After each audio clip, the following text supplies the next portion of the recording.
Stay with me, come on. Stay with me. Andre Hill's palms slam against a Stay woman's with me. chest. Again. Whoa, we gotta Again. stand up on this wall now. Her Stay body with me. jerks, but her eyes stay shut. Rain hammers the sidewalk. An emerald brooch at her throat, worth more than Andre will make in 5 years. And he's the only thing between her stay and a with me. body bag. A man in a dark suit grabs Andre's shoulder. Get your hands off her. She's got no pulse. Call 911 or get out of my way. 6 minutes of CPR, alone, in the rain. The paramedic told him, another minute and she'd be gone. She's being pulsed. She's got The next day, her father made a phone call.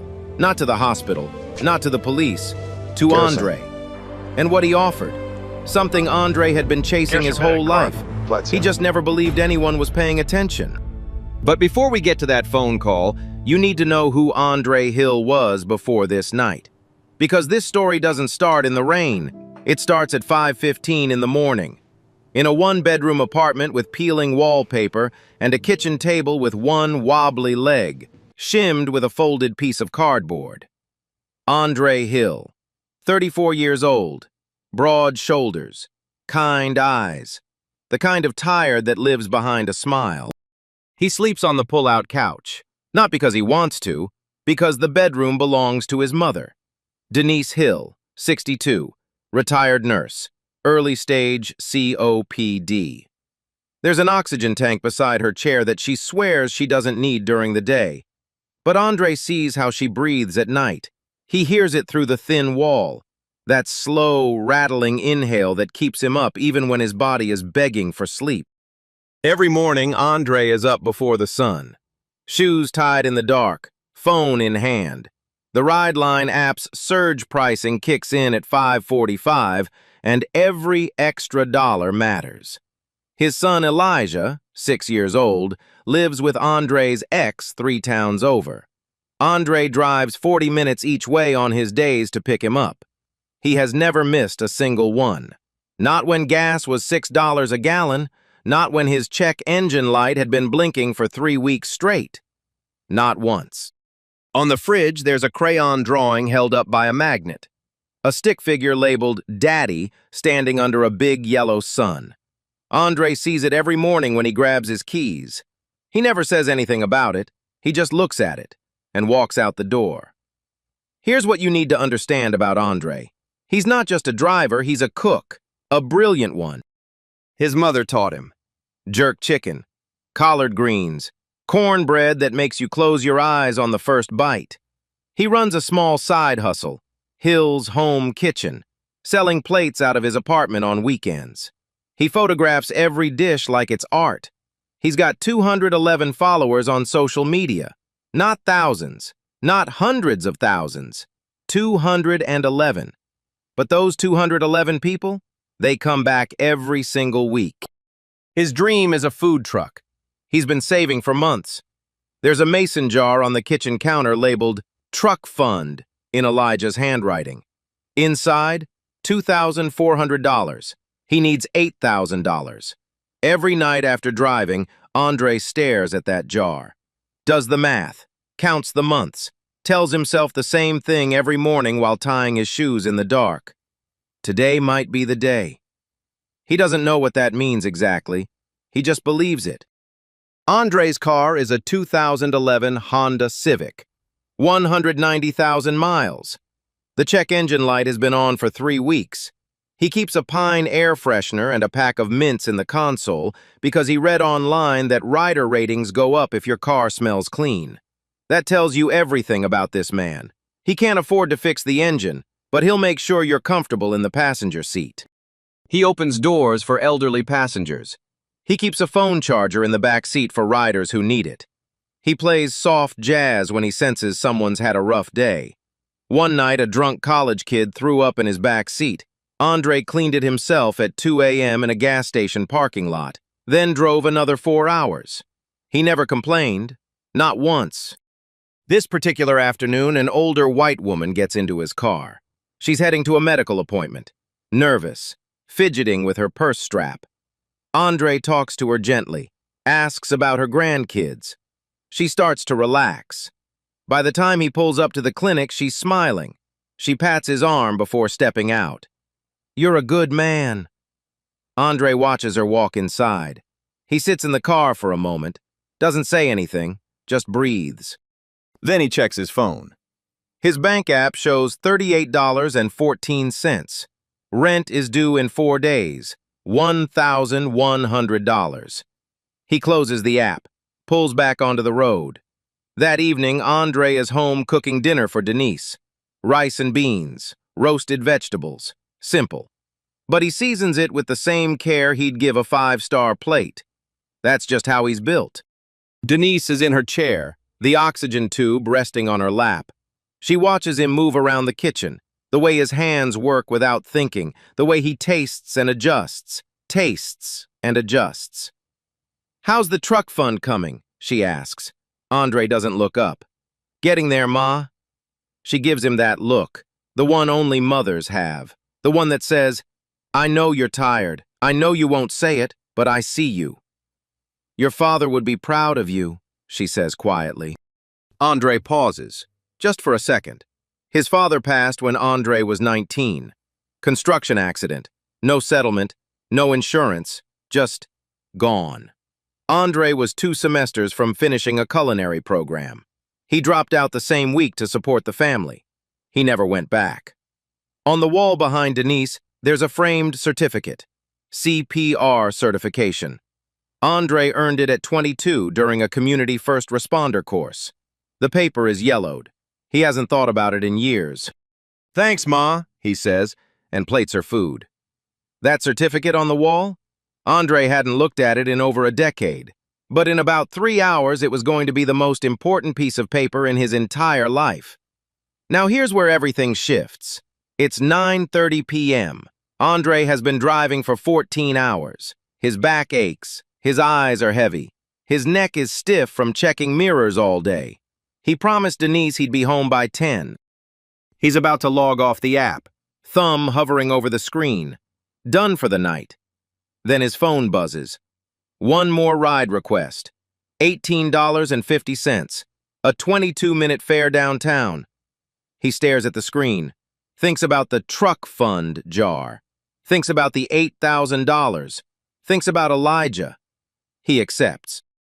The rain has been picking up all evening. What started as a drizzle is now a steady downpour.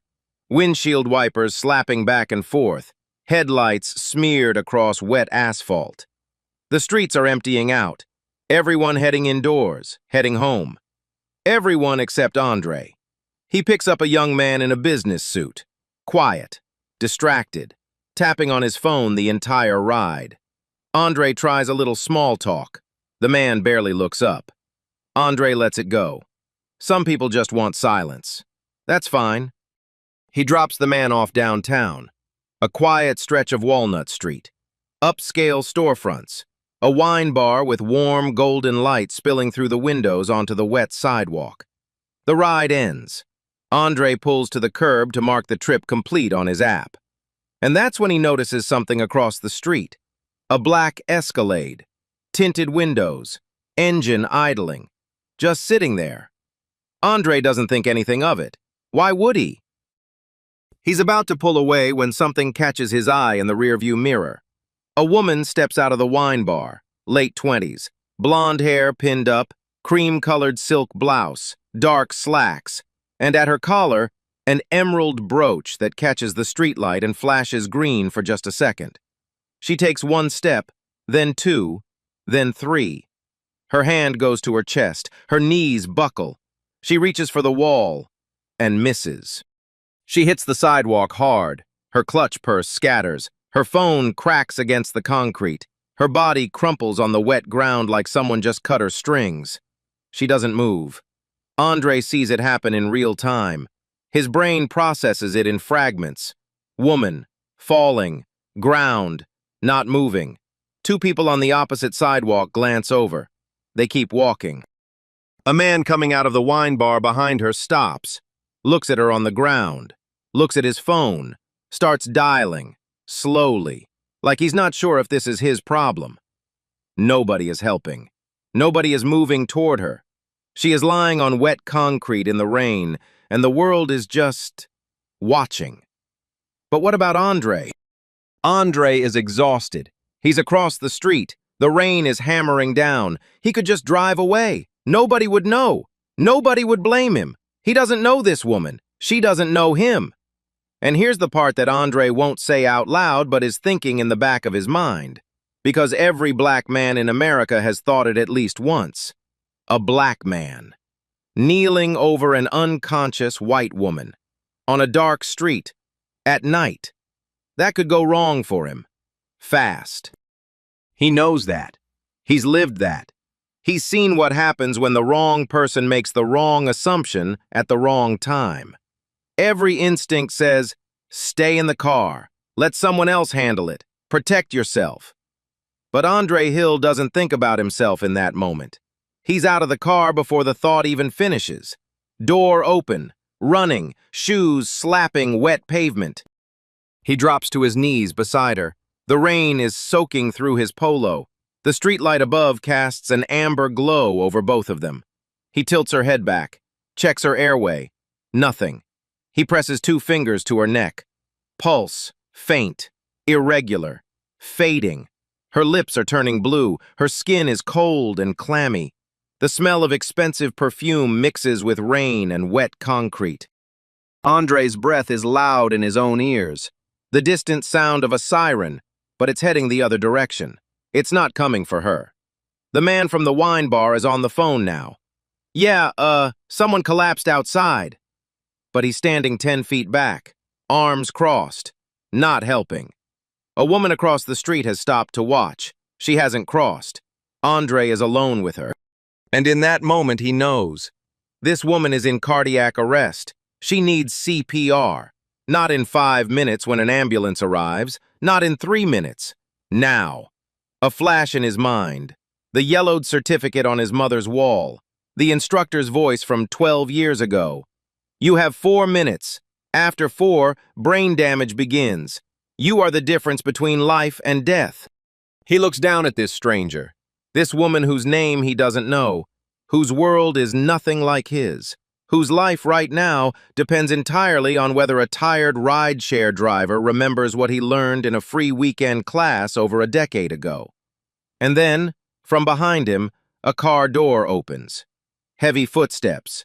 Fast. A large man in a dark suit appears.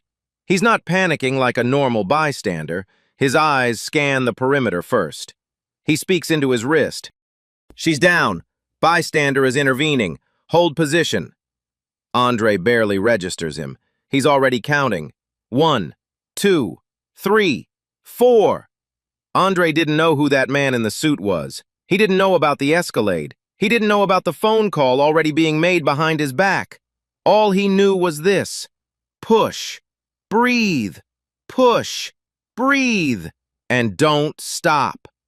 For the next 6 minutes, Andre Hill held a stranger's life in his hands. And everything depended on whether he could keep going. He locks his hands together, center chest, pushes, hard. 30 compressions. Tilts her head back, pinches her nose. 2 rescue breaths. Again. His arms burn after the first minute. A deep, screaming fire from shoulders to wrists. Rain runs into his eyes. His knees grind against wet concrete. Skin tearing through his jeans. He doesn't stop. The wet thud of his palms against her sternum, the whistle of his breath into her lungs. Her body, limp, heavy, unresponsive. Tell them cardiac arrest, he shouts at the man on the phone. Tell them she's not breathing. The man in the dark suit is crouched nearby, not interfering, but watching. He pulls out his phone. Andre catches only fragments. It's her, sir. Someone's helping. I'll stay on it. 3 minutes in. No response. Andre's arms are shaking. Her face is gray, lips turning purple. For one terrible moment, he thinks, she's gone. His rhythm stutters. His hands pause for half a second. Elijah's face flashes in his mind. The crayon drawing on the fridge. Then Denise in her chair. The oxygen tank. What if it was his mother on this sidewalk? What if some stranger decided it wasn't worth the effort? He pushes harder. Come on! His voice cracks. Come on, stay with me! You gotta stay with me! Minute 4. Minute 5. No ambulance. His body is failing. 14 hours of driving, no food since a gas station sandwich 6 hours ago. He's still going. A small crowd has gathered. 6, maybe 8 people. Phones out, recording. Not one of them steps forward. Andre doesn't notice, just the count. 28, 29, 30. Breathe, breathe. Minute 6. She coughs, a wet, ragged gasp that tears through the silence. Her chest heaves, her eyes fly open, unfocused, wild. She coughs again, pulls in a breath so deep it sounds like someone surfacing from underwater. She's breathing. She's alive. Andre's arms give out. He sits back on his heels, hands trembling against his thighs, vision blurred, not from rain. Caroline Whitfield, though Andre doesn't know her name, looks up at him, glassy eyes, confused, terrified. What happened? You collapsed. You stopped breathing. But you're okay now. Help is coming. Sirens, red and blue lights. Paramedics rush over. Andre steps back immediately, making himself smaller. This is not his world. Officer Trent Bellows steps out of a cruiser. His eyes land on Andre, rain-soaked, bloodied knuckles, kneeling near the woman. For one beat, there's a look. Andre knows that look. But the man in the dark suit steps forward, says something to Bellows. The officer nods. The look disappears. A paramedic glances up at Andre. You did CPR? How long?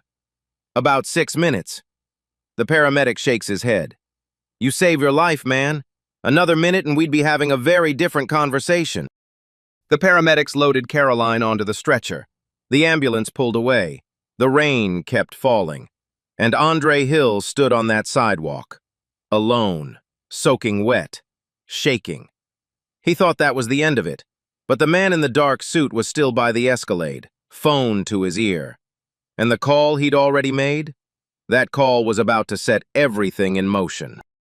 Andre went home that night thinking the story was over. He was wrong. 3 things had already been set in motion, and he didn't know about any of them. The street is quiet now. The ambulance is gone. The police cruiser has pulled away. The crowd has scattered.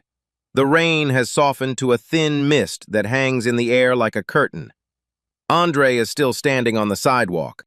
His hands are shaking, not from the cold, from the adrenaline finally leaving his body. That rush that kept him going for 6 minutes is gone now. And what's left behind is a bone-deep exhaustion that makes his legs feel like concrete. He looks down at his hands. His knuckles are scraped raw, skin torn from pressing against wet pavement over and over. He hadn't noticed until now, didn't feel it. Too busy keeping someone alive to feel his own body breaking down. He flexes his fingers. They barely respond. Then he notices something on the ground. A few feet from where Caroline fell. Her clutch purse. It must have been kicked aside during the chaos. Nobody picked it up. Nobody thought to. Andre picks it up. Opens it. Not to snoop, just to see if there's an ID so he can return it. Inside, a phone with a cracked screen, a black American Express card, a lip balm, and a business card. Crisp, heavy cardstock, embossed gold lettering. Whitfield Capital Group. Beneath it, Garrison Whitfield, chairman, and a phone number. Andre stares at it.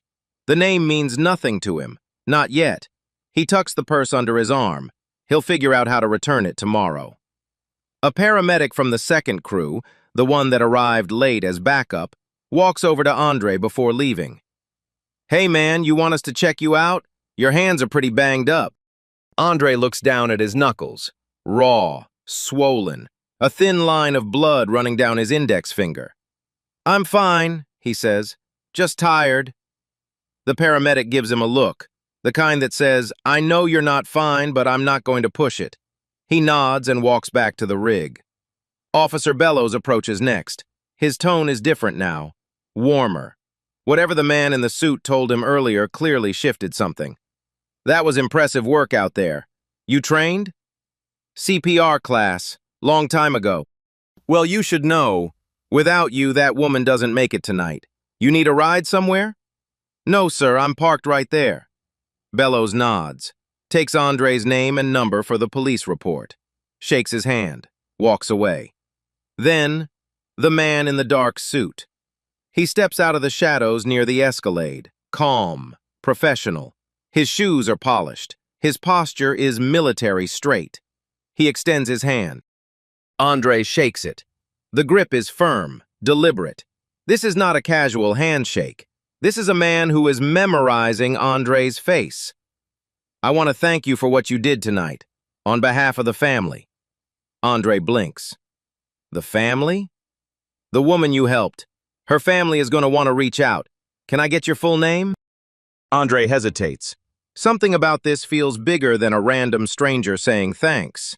The suit, the Escalade, the way this man carries himself, like someone who answers to power. Andre Hill. The man nods once, doesn't smile, doesn't explain. He turns and walks back to the black Escalade, gets in. The SUV pulls away without a sound. Andre watches it disappear into the mist. He has no idea what just happened. The drive home is quiet. The Civic's heater rattles and wheezes. Andre grips the steering wheel with torn-up hands and replays the scene in his head. The woman's face when she opened her eyes. That raw, unfiltered confusion. The way she whispered, "What happened?" Like she wasn't sure she was still alive. The sound of her first breath after 6 minutes of silence. He can still feel the rhythm in his palms. 1, 2, 3, 4. It's stuck in his body now, like a heartbeat that isn't his. He pulls up to his apartment, walks inside quietly. Denise is asleep. He sets Caroline's clutch purse on the kitchen counter, peels off his soaked polo, runs his scraped knuckles under the kitchen tap and winces as the water hits raw skin. He dries his hands, looks at the truck fund jar, looks at the business card he slipped out of the purse. Whitfield Capital Group. He pulls out his phone, types the name into Google. His eyes widen as the results load. Skyscrapers, galas, a Forbes profile, a net worth with a B at the end. He stares at the screen for a long time. Then he closes the browser, shakes his head. Not my world, he mutters. He lies down on the pull-out couch, stares at the ceiling. He doesn't feel like a hero. He feels like a man who did what anyone should have done, and got nothing for it except torn-up hands and a soaking wet uniform. Sleep comes fast, the deep, heavy kind. The sleep of someone who emptied himself completely for a stranger and has nothing left. Andre didn't check his phone before he fell asleep. If he had, he would have seen something strange. 3 miles away, in a private suite at Jefferson Hospital, a young woman named Caroline Whitfield had just opened her eyes and whispered his name to her father. By 6 a.m. the next morning, 3 powerful people were looking for Andre Hill. He was still asleep on his couch. Jefferson Hospital, private wing, the kind of floor where the hallways are wider, the lights are softer, and the flowers arrive before the patient wakes up. Caroline Whitfield is in bed, pale, exhausted, but alive. Her blonde hair is loose against the pillow. An IV drips into her left arm. A heart monitor beeps in a steady, quiet rhythm, the sound of a second chance. Her father sits beside her, Garrison Whitfield, 61, silver hair, steel blue eyes. The kind of man who wears a pressed suit at 5 a.m. because he doesn't own anything else.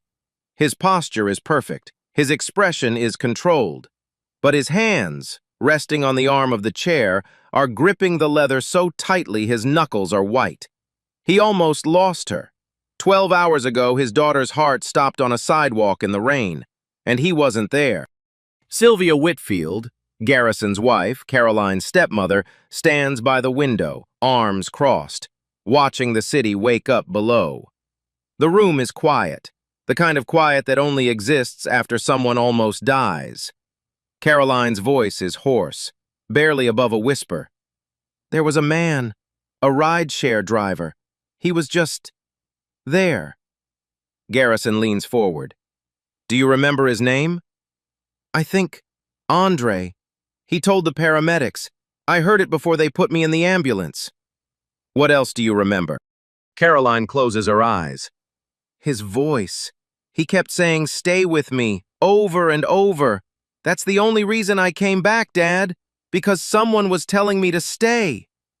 Garrison doesn't respond right away. He stands, buttons his jacket, steps into the hallway.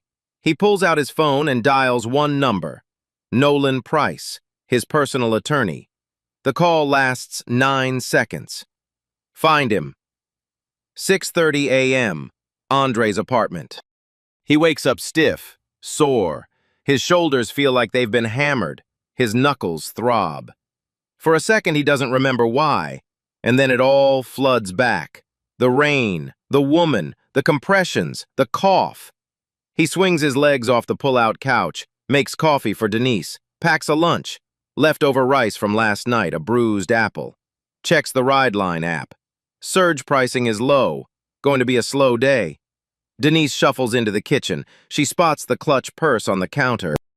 "What's that?" Andre pours her coffee. "Some woman fainted downtown last night. I helped out." Denise picks up the purse, turns it over, feels the leather. She raises an eyebrow. "This isn't a fainting purse, Andre. This is a $2,000 purse." "She's fine, Ma. I'll return it today." Denise gives him that look again, the one that sees everything. "You did CPR, didn't you?" Andre shrugs, sips his coffee. "Andre! She's fine." Denise shakes her head slowly, sets the purse down, says nothing else. But her eyes stay on her son as he grabs his keys and walks to the door. Andre steps outside, morning sun cutting through the last of yesterday's clouds. He walks toward his Civic and stops. Across the street, a black Escalade, same tinted windows, same model. Engine off this time, but there's a figure sitting in the driver's seat, still, watching. Andre stares at it. His stomach tightens. That's the same car from last night. He's sure of it.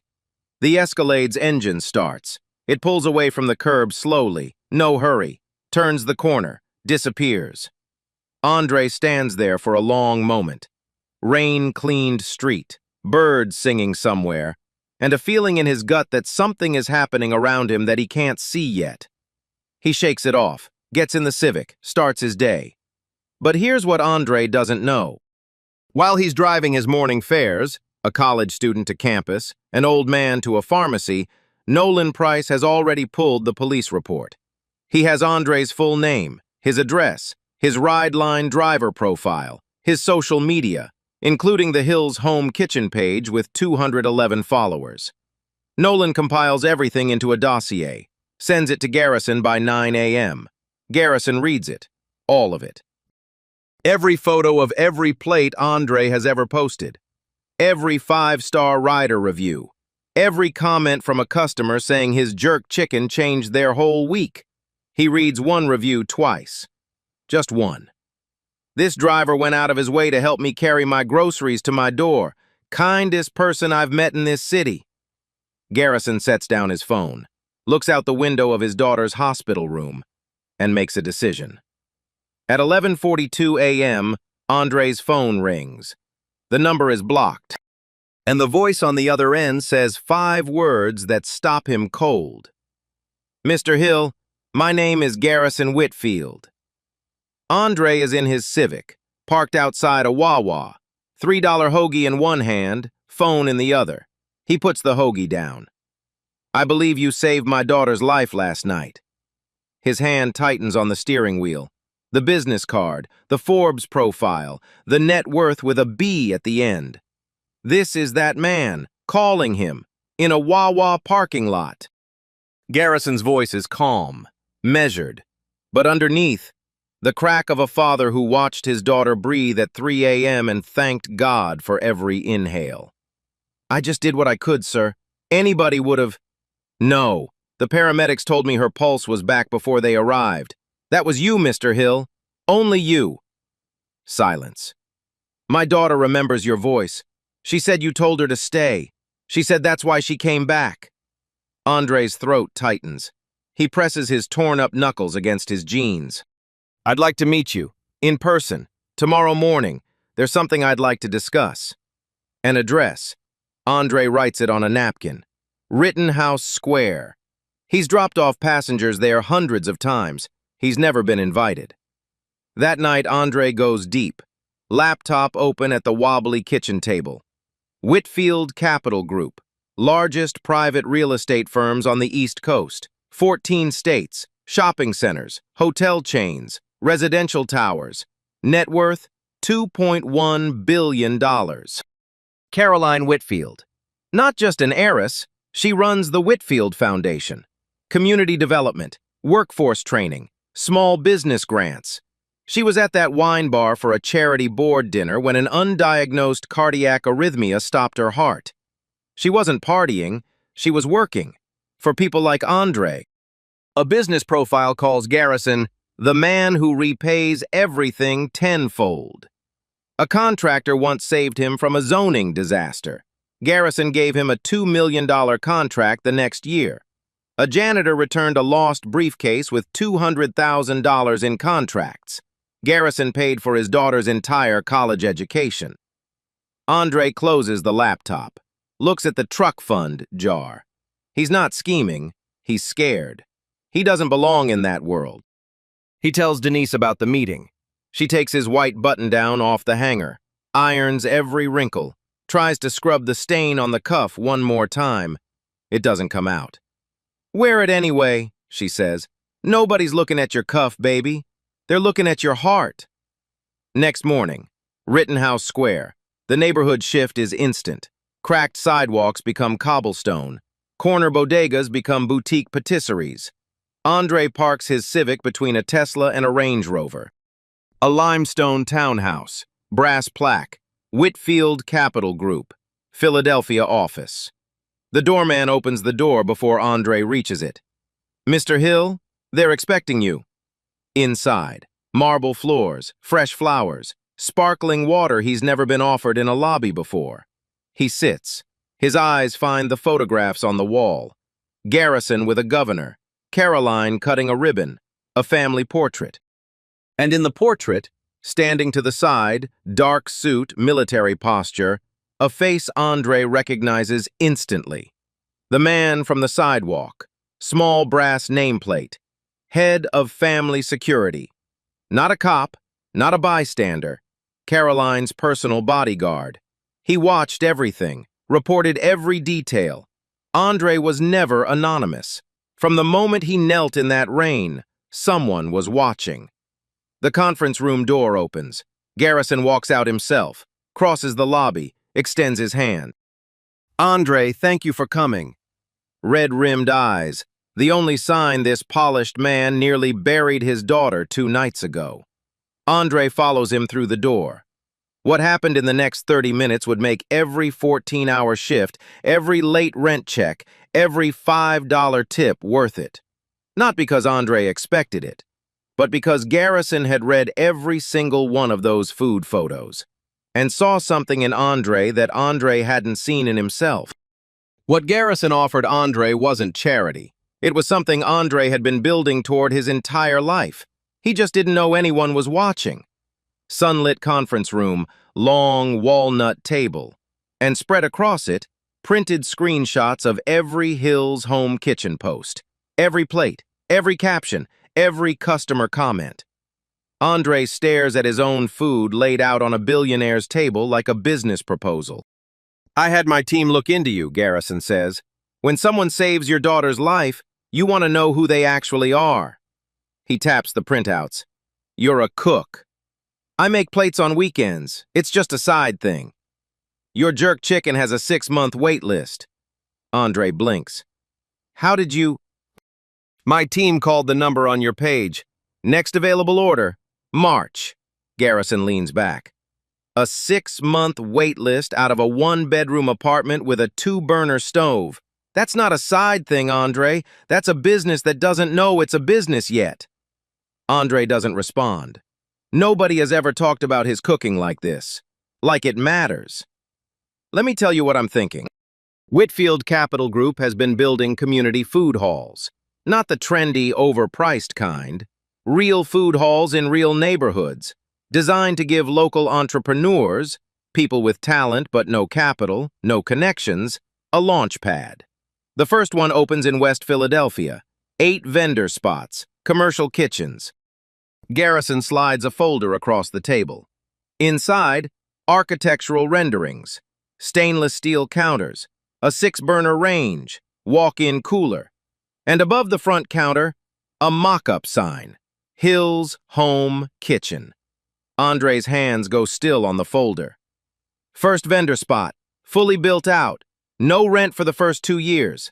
After that, a percentage of revenue, only if you're profitable. Andre looks up. You're offering me a restaurant? I'm offering you a kitchen. What you build in it is up to you. But Garrison isn't finished. A $50,000 startup grant through the Whitfield Foundation. A business mentor. Wholesale supply chain access. The same rates restaurant chains with 50 locations negotiate. And one more thing. The foundation will fund a culinary scholarship, in your name. 1 full scholarship every year for young people from your neighborhood. Garrison folds his hands. This isn't charity. I've seen your food. I've seen how people talk about you. You've been building something real for years. You just never had the door. I'm opening it. What you do once you walk through, that's on you. Andre doesn't speak for a long time. His hands are in his lap. The rendering of Hill's Home Kitchen stares up at him. His eyes are wet. I don't know what to say. Garrison's expression softens. For a moment, he doesn't look like a billionaire. He looks like a father who got his daughter back. Say yes, and go home and tell your mother. Andre steps onto the sidewalk. Sun is out. First clear day after 2 days of rain. He calls Denise. She answers on the second ring. He starts to explain. Halfway through the first sentence, his voice breaks. Denise listens, doesn't interrupt. Then softly, I told you, baby, I always told you. On the way home, he stops at a gas station, buys Elijah a candy bar, the kind with peanuts, tucks it in the glove compartment.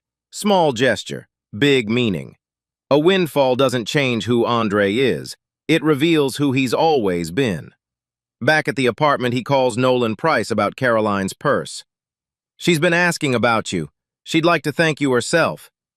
Jefferson Hospital, room 412. Caroline is sitting up, more color in her face. She sees Andre walk in and her eyes fill instantly. She reaches for his hand. Andre takes it. I don't remember much, but I remember your voice. You kept saying, stay with me. Andre nods. You listened. They both laugh, shaky, quiet. The kind of laughter between 2 people who survived something terrible together. Within 60 days, Andre Hill's life was unrecognizable. But what happened next wasn't about him. It was about everyone he brought with him. Andre didn't just build a kitchen, he built a door, and then he held it open for everyone behind him. The transformation starts slow, then all at once. The space in West Philadelphia, a raw shell of concrete and steel beams when Andre first sees it, begins to change. Week by week, wall by wall. Andre is there every day, before the contractors arrive, after they leave. He's not just watching, he's working, hauling boxes, taping drywall seams, scrubbing grout on his hands and knees. He handpicks the tile for the front counter, blue and white ceramic, the same pattern his mother had in her kitchen growing up. The one she always said made the room feel like home, even when nothing else did. Elijah helps paint the walls on a Saturday. He's too small to reach above his waist, so the bottom 3 feet of the back wall are done by a 6-year-old with more enthusiasm than technique. There's a handprint in blue paint near the baseboard. Andre refuses to cover it up. That stays, he tells the contractor. That's permanent. The sign goes up on a Tuesday morning. Andre stands across the street and watches 2 men bolted into place. Hill's Home Kitchen. Same name, same food, just a bigger table. Denise visits the space for the first time the following week. Andre drives her over, walks her through the front door, shows her the kitchen, the 6-burner range, the walk-in cooler, the prep stations, the hood vent that actually works. Denise stands in the middle of the kitchen. She doesn't say anything for a full minute, just turns in a slow circle, looking at everything, taking it in. Then, quietly, "Your daddy's kitchen was half this size, and he fed the whole block." Andre puts his arm around her. Neither of them says another word. They don't need to. Opening day. A line around the block. Not a polite, orderly line, a real one. Snaking down the sidewalk. People on their phones telling friends to get down here. Kids pulling on their parents' arms. The smell of jerk chicken and fresh cornbread drifting out through the propped-open door and hitting the street like a warm wave. Local news crews are set up across the street. 2 cameras. A reporter doing a live segment with the food hall in the background. Andre is behind the counter in a crisp, white chef's coat. The first one he's ever owned. His name is embroidered on the chest in small blue letters. He keeps touching it, running his thumb over the stitching like he's making sure it's real. Elijah sits on the counter beside the register, legs swinging. A piece of cornbread in one hand that's already half gone. Crumbs on his shirt. A grin so wide it takes up his whole face. Denise is in a chair near the window, oxygen tank tucked beside her. But she's smiling, really smiling. The kind of smile that takes 10 years off a person's face. The plates come out fast. Jerk chicken, collard greens, cornbread, mac and cheese, rice and beans with Andre's seasoning that nobody has ever been able to replicate, no matter how many times they ask for the recipe. Every plate is photographed before it goes out. Same as always, same care, same eye. Just a bigger kitchen. The local news segment airs that evening. The headline, "From rideshare driver to restaurant owner, the story of Andre Hill." A food critic from the Philadelphia Inquirer shows up unannounced on day 3, waits in line like everyone else, orders the jerk chicken plate with a side of collard greens. 2 days later, the review drops, calling Hill's home kitchen one of the most authentic soul food experiences the city has seen in a decade. Andre's social media goes from 211 followers to 14,000 in 3 weeks. And on opening day, standing in line, waiting like everyone else, no VIP treatment, no special entrance, Garrison and Caroline Whitfield. They order 2 plates. Garrison eats every bite. Caroline takes a photo of her plate and posts it to her own page. No caption, just the food. It gets 40,000 likes overnight. But the food hall isn't just Andre's story. It's bigger than one kitchen. Within 3 months, 4 more vendor spots are filled. All local, all entrepreneurs who never had a shot before this space existed. A Jamaican patty shop run by a husband and wife team who've been selling out of their garage for 6 years. A bakery started by a woman who learned to make pound cake from her grandmother and turned it into a weekend farmer's market business. A juice bar operated by 2 college friends who dropped out to chase a dream and finally found a home for it. The food hall becomes the anchor, the heartbeat, the place where the neighborhood gathers, not just to eat, but to be together. And then there's the scholarship. The first Andre Hill Culinary Scholarship is awarded 4 months after the kitchen opens. The recipient, a 19-year-old named Trayvon from the same neighborhood. Grew up 3 blocks from Andre's apartment. Dropped out of high school at 16. Got his GED at 18. Taught himself to cook watching videos on a cracked phone screen. Trayvon starts a paid apprenticeship in Andre's kitchen. He's nervous the first week. Quiet. Keeps his head down. Burns the rice twice. Andre doesn't yell, doesn't lecture. He just stands beside Trayvon at the stove and says, "Again, slower this time. You got it." Within 6 months, Trayvon is running the lunch shift. Andre starts a weekly free meal program. Every Sunday, Hill's Home Kitchen serves free plates to anyone in the neighborhood who needs one. No questions asked, no paperwork, no judgment. You're hungry? You eat. The line stretches around the block every single Sunday.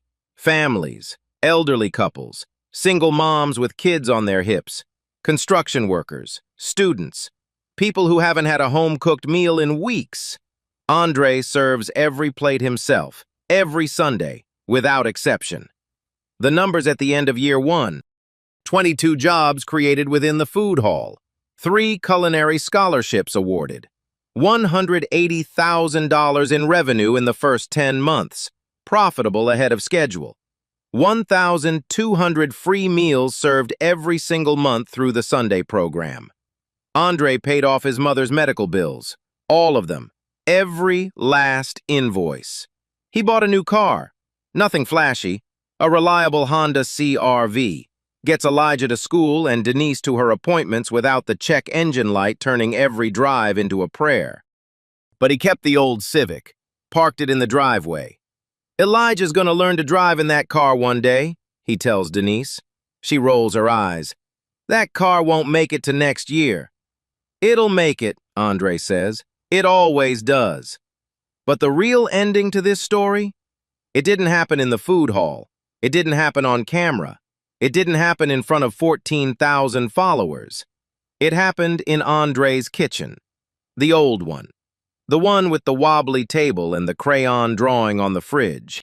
1 year later, Andre Hill did something that no one expected. Not even Garrison Whitfield. Same apartment, same kitchen, same wobbly table with the cardboard shim that Andre never replaced. He could afford a new table now. He could afford a new apartment. But some things aren't about money. Some things are about remembering where you started, so you never forget why it matters. Elijah is at the table. He's 8 now, taller. His handwriting is neater. He's doing homework, math problems, tongue poking out the side of his mouth the way he always does when he's concentrating. Denise is in her chair, but something is different. The oxygen tank isn't beside her anymore. It's in the closet. New medication, better doctors, better insurance, the kind Andre couldn't afford a year ago. She still gets tired in the evenings, still coughs when the air is dry. But she's stronger. You can see it in the way she sits up straighter, the way she laughs louder. Andre is cooking, not for the restaurant, not for customers, not for the Sunday program, for them. Rice and beans, roasted vegetables, the same meal from that night, the night before everything changed. He's seasoning it with the same care, the same patience, the same hands that once pressed against a stranger's chest on a wet sidewalk and refused to stop. The kitchen smells the same, the light is the same, the apartment is the same, but the wall behind Denise is different now. The yellowed CPR certificate is still there, it's not going anywhere. But next to it, a framed photograph. Andre and Caroline at the food hall opening, both smiling, both real. And beside that, another framed certificate. Andre's completed business management certification, earned through the Whitfield Foundation's mentorship program. His name printed in clean black letters on thick white paper. 3 frames on one wall, the past, the present, and the bridge between them. Elijah looks up from his homework. His eyes land on the photo of Andre and Caroline. Dad, who's that lady? Andre glances over his shoulder. That's Caroline. She's the woman I told you about. The one who fell down? Yeah, the one who fell down. Elijah thinks about this for a second, the way kids do, seriously, carefully, like every question is the most important question in the world. And you helped her? I did. And then her dad gave you the kitchen? Andre smiles. It's a little more complicated than that, buddy, but yeah, something like that. Elijah chews on his pencil eraser. Would you do it again? Andre turns away from the stove, looks at his son, really looks at him. Every single time. Elijah nods, satisfied, goes back to his math. Every Saturday morning, Andre teaches a free CPR class at the community center, the same community center where he got his own certification 12 years ago, the same building, the same folding chairs, the same fluorescent lights. He tells every class the same thing, stands in front of them, 15, sometimes 20 people, all ages, all backgrounds, and says, you don't need to be a doctor. You don't need to be strong. You don't need to be brave. You just need to be there. That's it. Show up. Don't walk away. Everything else, I can teach you. Last month, one of his students, a 22-year-old woman who works at the bakery in the food hall, performed CPR on a man who collapsed at a bus stop. He survived. She called Andre afterward, crying, shaking. "I didn't think I could do it." Andre told her what he wished someone had told him that night in the rain. "You already did." Night. Andre stands in the doorway of his apartment, leaning against the frame, arms crossed, watching the street.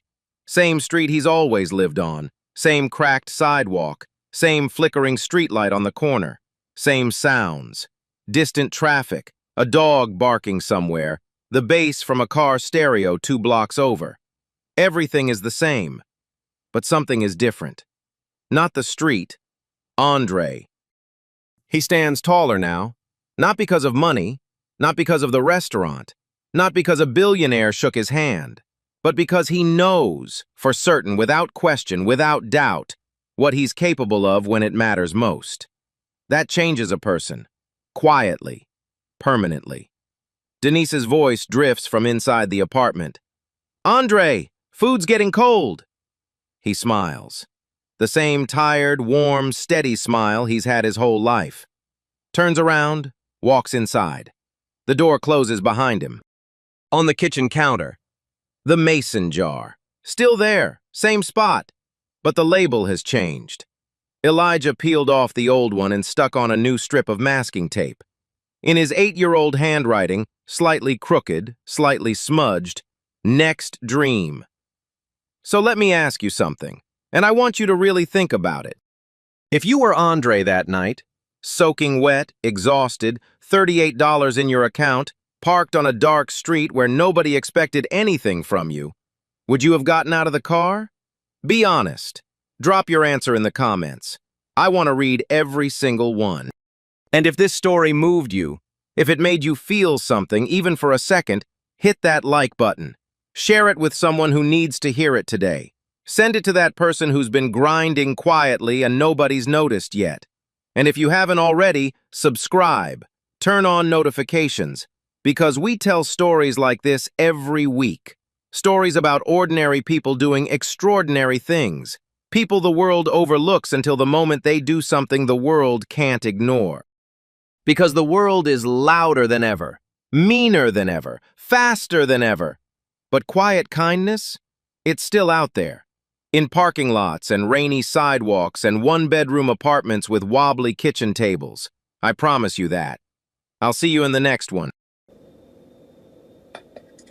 $38 in his account, 14 hours behind the wheel, and Andre Hill got out that car in the rain and kept a stranger alive for 6 minutes.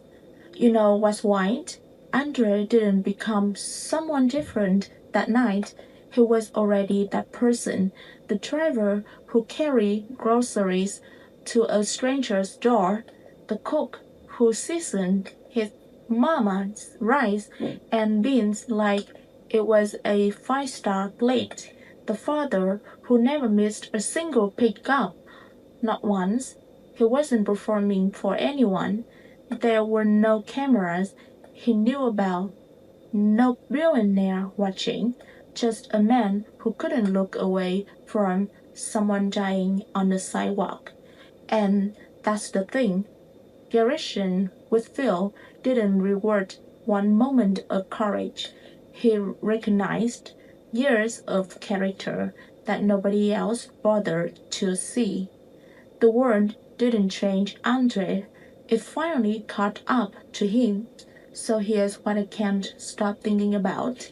How many times have you done the right thing and nobody noticed? How many quiet sacrifices have you made that no one will ever thank you for? Does it still count if nobody's watching? Tell me in the comments. Would you have gotten out of that car? Be honest. If this story moved you, share it with someone grinding in silence right now. Subscribe, hit that bell, because the next one's going to stop you cold. Quiet kindness still wins. I promise you.